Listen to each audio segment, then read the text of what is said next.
Suruh mereka menelan pil itu, mereka akan tetap berjalan. Itu adalah pendekatan baru Kremlin untuk membuat tentaranya maju dalam misi bunuh diri ke zona maut Ukraina, karena Rusia telah memperkenalkan strategi yang diambil langsung dari film horor. Warnanya merah muda. Obat itu mudah ditelan, dihirup, atau disuntikkan, membuat tentara Rusia menjadi zombie, tak berpikir yang terus maju sampai terkena peluru di kepala. Ini tindakan terburuk Kremlin terhadap tentara Rusia. Dan ini membuat para tentara mengalami nasib yang lebih buruk daripada kematian sebelum akhirnya kematian benar-benar datang. Mari kita bayangkan diri kita berada dalam pikiran seorang tentara Rusia sejenak. Setelah didorong ke garis depan jauh sebelum Anda siap, komandan Anda mengeluarkan perintah untuk menyerang posisi Ukraina. Masalahnya, Anda berada bermil-mil jauhnya dari posisi itu dan tahu masa depan Anda berarti harus menyelinap melewati zona maut luas yang dijaga drone dan entah apa lagi. Anda tahu Anda tak akan kembali. Anda menyaksikan puluhan rekan Anda dikirim ke arah yang sama atas perintah komandan dan kontak dengan mereka hilang. Kematian menanti, Anda ketakutan. Saat itu, komandan Anda memberi Anda pil merah muda kecil yang katanya bisa menghilangkan semua ketakutan Anda. Tanpa pilihan lain, pil itu langsung Anda telan dan Anda merasakan efeknya menyelimuti Anda dalam sekejap. Sekarang Anda merasa tenang. Terlalu tenang. Begitu tenang hingga kamu tak peduli apa yang terjadi saat masuk zona maut. Kamu belum tahu, kamu hampir tidak tahu apa-apa saat ini, tapi pil itu telah mengubahmu menjadi zombie yang hanya ada untuk satu alasan, yaitu menyerap amunisi Ukraina. Terjebak dalam kebahagiaan aneh, kamu terus maju, hampir tak sadar saat drone Ukraina menemukan dan menerjangmu. Kematian datang, tapi nyatanya kamu sudah pergi sebelum itu. Pil merah muda kecil membawamu ke sini, dan lebih banyak rekanmu akan menyusul. Inilah strategi baru Rusia untuk menang di Ukraina dirangkum dalam satu kata, pervitin. Orang yang tahu sejarah Perang Dunia II pasti langsung tertarik mendengar kata itu. Tapi sebelum kita membahas alasannya, hari ini Ukraina melaporkan bahwa mereka telah mengungkapkan bahwa pervitin sedang merajalela di militer Rusia, dan itu memang dirancang oleh Kremlin. Media melaporkan komentar petugas medis resimen serbu terpisah pertama yang pertama kali mengungkapkan bahwa militer Rusia tidak termotivasi oleh patriotisme untuk tujuan Putin atau uang besar dari Kremlin demi mengorbankan hidup di Ukraina. Narkoba adalah jawabannya, pervitin yang mereka pilih. Seorang petugas medis angkatan bersenjata Ukraina menyatakan bahwa pervitin adalah salah satu amfetamin pertama yang dipakai Jerman saat Perang Dunia II. Obat ini memungkinkan kamu tetap terjaga selama berhari-hari dan perasaan takut serta rasa sakit pun menghilang. Kita akan membahas komentar itu nanti dan mereka yang tertarik dengan pervitin kini tahu alasannya. Itu obat nasi, yaitu dosis besar metamfetamin yang dipadatkan menjadi pil kecil merah muda. Apa yang kita lihat di sini adalah bahwa Kremlin mengambil contoh dari Jerman Nazi yang memang terdengar sesuai dengan apa yang sedang dicoba dilakukan oleh Putin. Nazi mengamuk di seluruh Eropa, dimulai dengan invasi ke Polandia yang memaksa negara-negara Eropa lainnya untuk bangkit dan memperhatikan. Invasi Putin ke Ukraina memiliki banyak kesamaan, meski jauh kurang sukses. Jadi, terungkapnya bahwa obat nasi berada di balik kesediaan banyak tentara Rusia untuk mengorbankan diri demi tujuan Putin terasa sangat masuk akal dengan cara yang aneh. Terdapat kemunafikan dan ironi pada perilaku tentara Rusia. Museum Perang Dunia II Nasional menunjukkan kemunafikan Nazi yang membekali tentaranya dengan pervitin meski mengajarkan hidup bersih dan murni. Kemunafikan Putin berbeda. Dia mencoba mengklaim Rusia sebagai semacam surga multikultural. Euronews melaporkan ini pada 2023. Tapi itu hanyalah kedok, upaya seorang diktator untuk menciptakan narasi tentang sebuah negara yang sebenarnya tidak ada. Kenyataan tentang apa yang sebenarnya telah terjadi pada Rusia kini terlihat di garis depan, saat para tentara pecandu sabu berjalan menuju kematian mereka yang tak terelakkan. Tanpa tidur, tanpa goyah, dan tanpa rasa takut, para tentara ini adalah zombinya Putin, dan itulah yang dia inginkan dari mereka. Untuk urusan ironi, ingatlah ini. Putin mengklaim bahwa denazifikasi Ukraina adalah salah satu tujuan utamanya dalam apa yang disebut operasi militer khusus itu. Pemimpin Rusia telah berulang kali membuat klaim itu, termasuk saat kunjungan ke Memorial Pengepungan Leningrad pada Juni 2024, di mana dia menuduh Ukraina memuliakan Hitler dan rezimnya yang biadab. Para pengikut algojo Nazi, apapun sebutan mereka hari ini, pasti akan binasa, kata Putin selama kunjungan itu. Namun disinilah Putin mengikuti buku pedoman Nazi hingga memaksa pil berbahan dasar metamfetamin ke mulut para tentara Rusia yang ketakutan. Faktanya, rahasia ketahanan Rusia di Ukraina telah terungkap. Bukan soal keunggulan jumlah personel yang masih dimiliki Rusia, tapi soal kemampuan tentara Rusia yang tampaknya tak habis untuk menabrakkan diri ke pertahanan yang mereka tahu akan segera menghancurkan mereka. Tatiana Chernovol, komandan peleton militer Ukraina, mengungkapkan lebih lanjut. Menurut Euromaidan Press, para tawanan perang Rusia menunjukkan zat merah muda pada penangkap mereka, yang disebutkan diperintahkan untuk diminum sebelum menuju posisi mereka. Setelah meminumnya, seorang tentara merasakan lonjakan energi, tidak merasa dingin, sakit, atau takut, sehingga bisa bertindak seperti mesin, tenang menunggu drone lalu menembaknya di saat terakhir atau bersembunyi di balik pohon, kata Chernovol. Namun, ketenangan ini justru menjadi kerugian.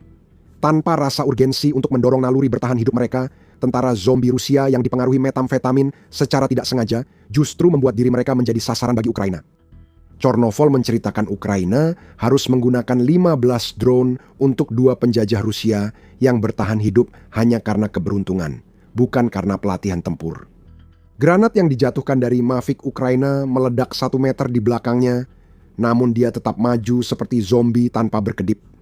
Sebuah drone FPV mendekat, dan di saat terakhir dia tenang bersembunyi di balik pohon, ceritanya. Seperti inilah tentara Rusia sekarang. Mereka terkena peluru tanpa gentar, maju seperti zombie, namun jelas tak bisa beroperasi sebagaimana mestinya untuk meraih kemajuan di Ukraina. Itulah intinya, alasan utama Kremlin membiarkan obat ini dipakai militer Rusia. Langkah ini akan berdampak besar, tak hanya bagi tentara Rusia, tapi juga seluruh negara.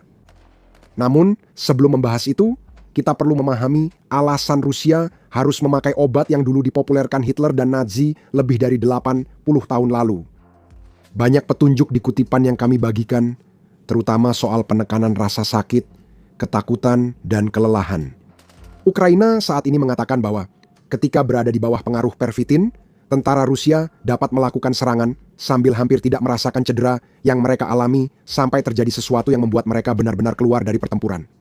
Outlet tersebut menambahkan bahwa tentara Rusia menggunakan obat itu secara sukarela, semakin menunjukkan mengerikannya perang Ukraina bagi mereka yang didorong Putin ikut perang. Mereka memilih tidak merasakan apapun dan mati tanpa sadar sedang dibunuh, daripada tetap sadar dan mencoba mengikuti strategi. Mereka sulit mengikuti strategi karena Rusia hampir tidak punya strategi. Masalah yang diselesaikan pervitin, jika mengubah tentara jadi zombie dianggap solusi, muncul karena diciptakan Rusia sendiri. Laporan tentang tentara yang kelelahan dan kesulitan di Ukraina sudah muncul hampir sejak awal perang. Pada Juni 2022, Guardian melaporkan tentara Rusia sudah secara terbuka meminta Putin sendiri menyelidiki kondisi medan perang yang mereka hadapi. Karena kehadiran kami yang terus-menerus dan adanya personel dengan masalah medis kronis maupun mental, banyak pertanyaan muncul namun diabaikan atasan di markas, ujar seorang tentara dalam video saat itu. Seorang lainnya menyebut tentara di Ukraina berjuang menahan kelelahan, kelaparan, dingin, dan kurangnya pasokan sehingga tidak mampu menjalankan tugas seperti yang diharapkan. Sudah hampir 4 tahun sejak video-video itu dirilis, dan satu hal yang jelas, kondisi ini memang dirancang Kremlin. Kami akan membahas lebih dalam tentang apa artinya itu sebentar lagi, tapi sebelum itu, ini adalah pengingat singkat bahwa Anda sedang menonton The Military Show. Jika Anda belum berlangganan, sekarang adalah waktu yang tepat untuk menekan tombolnya. Keadaan menjadi jauh lebih buruk bagi para tentara Rusia sejak bulan-bulan awal invasi Putin. Kini mereka hampir tidak mendapat pelatihan sebelum dibuang ke garis depan dan diperintahkan maju ke zona maut. Hal ini diungkap laporan United 24 Media pada 10 Februari berisi komentar rekrutan Rusia yang berhasil selamat dari kebrutalan militer buatan Kremlin. Setelah pemeriksaan medis, mereka bertanya apakah saya siap ke pangkalan militer lusa, klaim tentara yang menggunakan nama Ivan, lalu menambahkan bahwa mereka melatih kami 5 hari. Kami menunggu 5 hari lagi untuk rotasi pasukan, lalu pergi ke posisi tempur. Hal serupa dialami unit Storm Z Rusia yang berisi tentara yang menukar hukuman penjara dengan berperang di Ukraina. Mereka umumnya hanya dilatih 10 hingga 15 hari sebelum dikirim ke garis depan. Dan begitu para tentara yang tidak terlatih ini tiba, mereka dengan cepat belajar apa yang terjadi jika mereka menolak menerima nasib mereka untuk melakukan misi bunuh diri ke zona maut seperti yang diharapkan oleh komandan mereka. Seperti yang dilaporkan BBC, pada 24 Februari, komandan Rusia membunuh tentara yang menolak perintah konyol mereka. Dan eksekusi ini dilakukan di depan tentara lain, kemungkinan untuk memberikan pesan. Saya melihatnya hanya 2 atau 3 meter, klik, klik, door, kata kaki tangan Putin dalam dokumenter yang mengungkap komandan pembunuh itu dijadikan pahlawan Rusia tahun 2024. Ini bukan perilaku yang menjijikan bagi Putin. Inilah yang dia harapkan dari para komandannya. Karena Kremlin tidak melakukan apa-apa selain mengirimkan umpan meriam untuk didorong ke dalam mesin penggiling yang telah diciptakan Putin. Kamu dibunuh jika melakukannya, dan kamu juga dibunuh jika tidak melakukannya. Jadi, menghadapi semua itu, apakah mengejutkan jika begitu banyak tentara Rusia secara sukarela mengonsumsi obat berbasis metamfetamin hanya agar mereka cukup mabuk untuk tidak peduli dengan semua itu? Mereka tahu mereka akan mati. Sesampainya di Ukraina, mereka sadar hanya ada satu jalan keluar. Lebih baik mati seperti zombie dengan izin Kremlin daripada dibunuh komandan atau menghadapi teror saat melihat drone Ukraina datang mencabik tubuhmu. Tak heran Ukraina menemukannya pada jasad tentara tewas dan di tangan tawanan perang.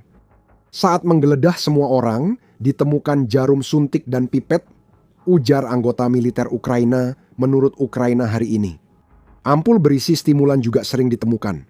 Kremlin tampaknya tidak peduli bagaimana metamfetamin masuk ke tubuh tentara, asalkan obat itu digunakan.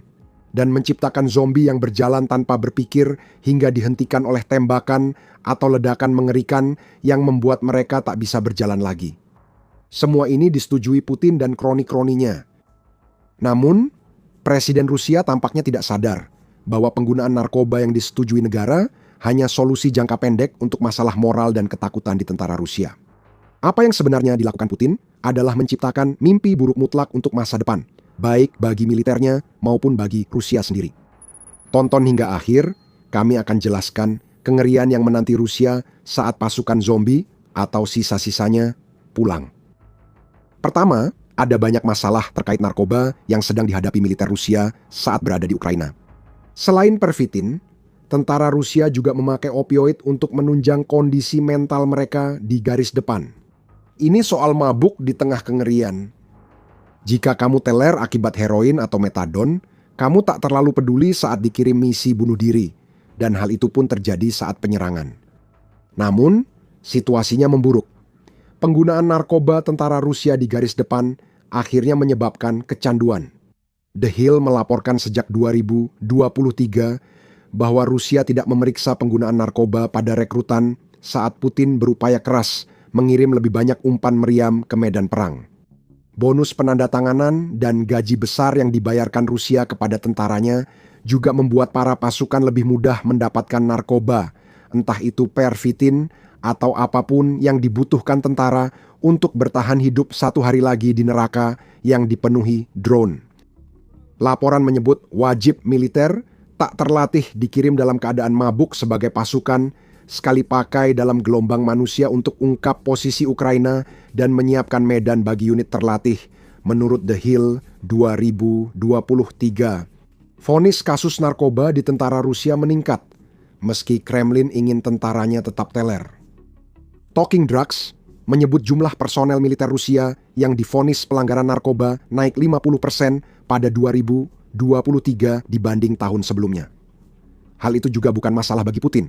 Kami sudah memberitahu bahwa Rusia merekrut dari penjara, jadi mungkin ada siklus tentara dibuat kecanduan, lalu dipenjara dan menukar hukumannya untuk bertugas di Ukraina. Media yang sama menyebut pada November 2024, Kementerian Pertahanan Inggris mengklaim 15% tentara Rusia di Ukraina menggunakan narkoba. Obat-obatan tersebut jelas juga memberikan efek. Pada November 2025, Business Insider melaporkan bahwa hampir 300 tentara Rusia telah meninggal karena obat-obatan atau makanan buruk selama 2 tahun sebelumnya. Beberapa zombie Rusia tampaknya bahkan tidak mencapai zona tembak untuk ditembak. Militer Rusia hancur dari dalam akibat penyalahgunaan narkoba. Di Rusia sendiri, Putin kini menghadapi epidemi narkoba di wilayahnya. Banyak tanda yang menunjukkan hal ini terjadi. Pada Januari 2025, Moscow Times melaporkan bahwa penyelundupan kokain di Rusia meningkat 10 kali lipat sejak Putin melancarkan perang ilegalnya. Ini hanya jumlah kokain yang berhasil disita otoritas Rusia saat masuk ke negara itu. Seperti yang dilaporkan oleh media tersebut, pada periode antara 2023 dan 2024 otoritas tersebut berhasil menyita sekitar 5,2 ton kokain yang nilainya sekitar 3,4 miliar dolar. Kokain jarang dipakai di Rusia karena narkoba sintetis yang lebih murah lebih diminati. Namun, yang ditunjukkan oleh hal ini adalah bahwa Rusia sedang menjadi pusat transit utama untuk narkoba tersebut. Kemungkinan besar akibat penutupan pelabuhan-pelabuhan Ukraina yang disebabkan oleh invasi Putin. Masuknya lebih banyak narkoba ke Rusia berarti makin banyak penjahat yang menjual dan memproduksinya. 8 bulan usai laporan Moscow Times, Dinas Intelijen Luar Negeri Ukraina menyebut ada sekitar 6 juta pecandu narkoba di Rusia, meski 18 juta orang menggunakan atau pernah memakai narkoba. Dari para pecandu tersebut, 20% adalah anak-anak berusia antara 9 hingga 13 tahun, dan 60% lainnya berusia antara 16 hingga 30 tahun. Apakah kita sedang melihat dampak dari perang Putin terhadap anak-anak dari mereka yang dikirim ke garis depan? Saudara dari mereka yang tewas, dan mungkin akan segera berada di Ukraina juga? Sulit dikatakan, tapi jelas Rusia menghadapi peningkatan masalah narkoba di kalangan anak muda. Pertimbangkan hal ini. Rusia sudah menjadi bom waktu narkoba di kalangan anak muda yang mencari dosis berikutnya. Tapi bagaimana jika perang Ukraina selesai besok? Rusia akan menerima kembali sekitar 700.000 tentara, banyak di antaranya kecanduan pervitin atau narkoba lain.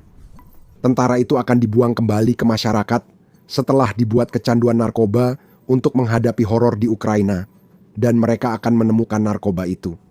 Narkoba itu sudah dijual dan akan diproduksi lebih banyak untuk memenuhi permintaan pecandu yang diperlakukan brutal oleh negaranya dan telah melihat sisi terburuk kehidupan di Ukraina. Itulah masa depan Rusia.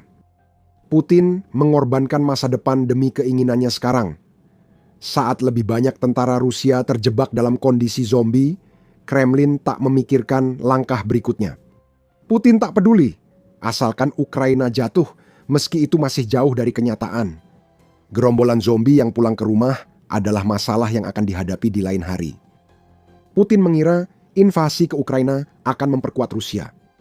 Namun, ia justru terus menemukan cara baru untuk menghancurkan masa depan negara yang sudah diambang kehancuran. Upaya Putin menjadikan militer Rusia seperti zombie bisa dianggap bagian dari tindakan Putin yang meruntuhkan Rusia secara demografis.